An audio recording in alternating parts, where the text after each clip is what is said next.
Salut tout le monde, bienvenue dans cette vidéo, j'espère que vous allez bien aujourd'hui et bienvenue sur ma chaîne. Vous retrouverez sur ma chaîne des conseils sur la photo, des conseils sur l'utilisation des réseaux sociaux pour mettre en avant votre travail et faire connaître votre travail. Vous trouverez aussi du contenu cinématique avec pas mal de vlogs, etc.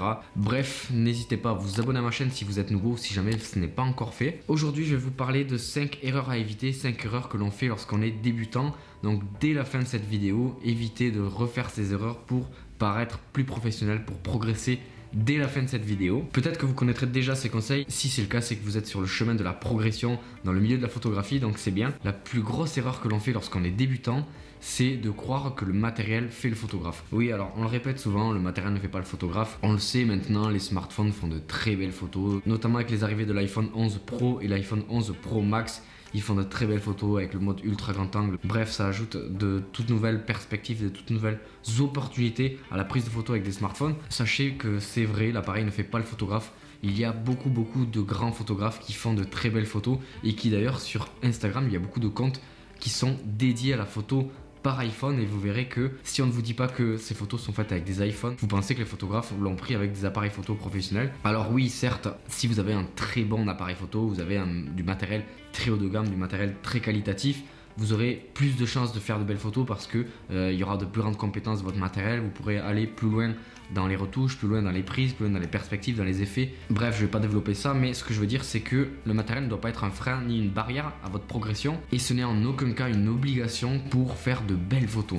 D'ailleurs, si jamais ça vous intéresse, j'ai fait un tuto il y a quelques semaines de ça sur comment faire une belle photo pour Instagram par exemple avec un iPhone. Je vous donne vraiment de nombreux conseils avec plusieurs aspects, que ce soit dans la composition, dans la règle des tiers, dans les retouches, etc. Je vous donne pas mal d'aspects pour apprendre à faire une belle photo avec son iPhone ou avec son téléphone. Donc n'hésitez pas à cliquer sur la fiche qui apparaît à l'écran. Ce qui est important que je vais préciser, c'est que si jamais vous vous dites je ferai de plus belles photos quand j'aurai un meilleur matériel, vous vous trouvez une excuse pour ne pas progresser, vous vous trouvez un prétexte de ne plus progresser en vous disant le jour où j'aurai tel matériel, là peut-être que je ferai des belles photos. Et ce n'est pas vrai, parce que si aujourd'hui vous prenez 10 grands photographes, 10 photographes professionnels, vous leur donnez un smartphone, les smartphones de tous les jours, vous verrez qu'ils arriveront à faire de très belles photos, que ce soit dans la composition de la photo, dans le sujet qu'ils vont prendre ou dans les retouches qu'ils vont faire avec. Donc vraiment, sortez-vous de la tête que le matériel fait le photographe.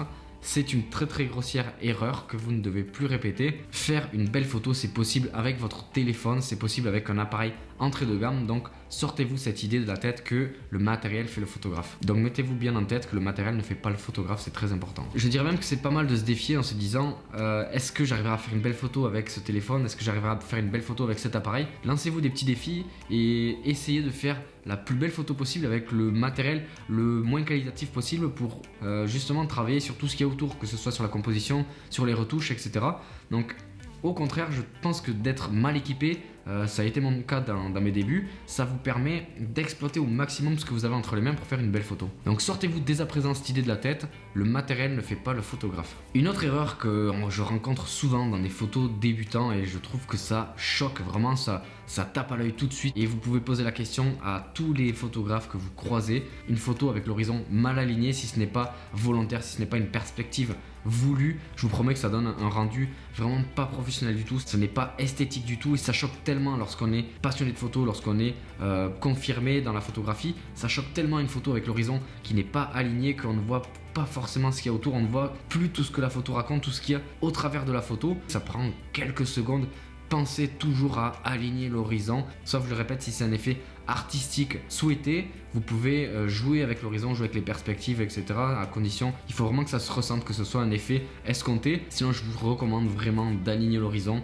Une photo avec l'horizon qui n'est pas aligné, ça se voit tout de suite et ce n'est pas professionnel du tout. Ça, vous le faites lors de la prise. Si jamais vous n'avez pas réussi à le faire ou vous n'avez pas forcément fait attention lors de la prise de la photo, faites-le en post-production lorsque vous retouchez votre photo. Aligner l'horizon, c'est hyper important. Erreur numéro 3 à éviter lorsqu'on est débutant, il s'agit de ne pas retoucher ses photos. Lorsqu'on débute, on pense que retoucher sa photo, c'est la falsifier, c'est falsifier un décor et c'est mentir aux gens. Et pas du tout en fait. Lorsqu'on prend des photos, la photo est parfois fade, la photo est parfois pas à l'image de ce qu'on voit à l'œil nu ou pas forcément à l'image de ce qu'on ressent, de l'émotion qu'on veut refléter au travers de la photo. Retoucher ces photos, ça permettra de raconter une histoire, aller encore plus loin dans l'histoire qu'on raconte et retransmettre, comme je l'ai dit, l'émotion que l'on a vécue au moment, l'émotion que l'on veut retransmettre. Et ça permet aussi d'ajouter sa patte, d'ajouter son art, de donner une toute autre perspective à la photo, que ce soit dans les couleurs, dans les contrastes, dans les lumières, avec un effet mat, l'effet noir et blanc, ou ça va vous permettre également de jouer avec la règle des tiers et mieux composer votre photo si jamais vous l'avez prise vraiment de façon spontanée, vous n'avez pas trop fait attention à la composition, pas trop fait attention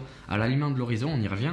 C'est hyper important de passer par les retouches pour ajuster, corriger votre photo pour la rendre parfaite à vos yeux, parce que la perfection dans une photo, une belle photo, c'est subjectif, ça ne dépend que de ce que vous pensez vous de votre photo. Sachez que c'est une erreur de croire qu'il ne faut pas retoucher ses photos. Tout professionnel, un vrai photographe, un photographe professionnel va forcément retoucher ses photos et y ajouter sa patte, y ajouter son art, y ajouter sa signature entre guillemets. Donc je le répète, c'est une erreur de croire qu'il ne faut pas retoucher ses photos une fois qu'elles sont prises. L'erreur numéro 4 qu'on le voit très souvent dans les photos de débutants, et on passe tous par là, enfin du moins je suis passé par là aussi, je le rencontre très souvent, je vois que maintenant que j'y fais attention, je le remarque très souvent sur Instagram, sur internet, partout en fait. C'est une erreur qui arrive vraiment très souvent dans les débuts de la photo.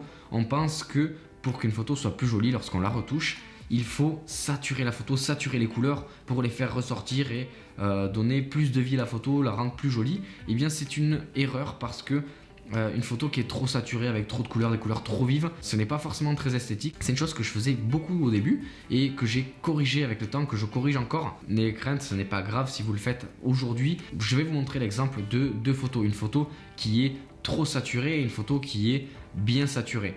Vous voyez tout de suite qu'il y a un rendu beaucoup plus professionnel, beaucoup plus esthétique, beaucoup plus agréable à l'œil nu sur la deuxième photo, sur la photo qui est moins saturée que sur la première qui est trop saturée. Pour cela, lorsque vous allez dans les retouches, évitez de monter en saturation. Au contraire, descendez la saturation pour, si jamais vous voulez raviver les couleurs, augmenter la vibrance plutôt, qui va jouer sur les couleurs les plus fortes, les couleurs les plus intenses de la photo, et non pas la saturation qui va influencer l'ensemble des couleurs de la photo. Vous pouvez même, si vous le souhaitez, réduire la saturation et réduire également la vibrance pour garder un minimum de couleurs. Ça ajoute un côté vraiment très esthétique, très joli, que je trouve très sympa. Mais après voilà, c'est subjectif, les retouches c'est propre à chacun, donc n'hésitez pas à ajuster selon vos souhaits.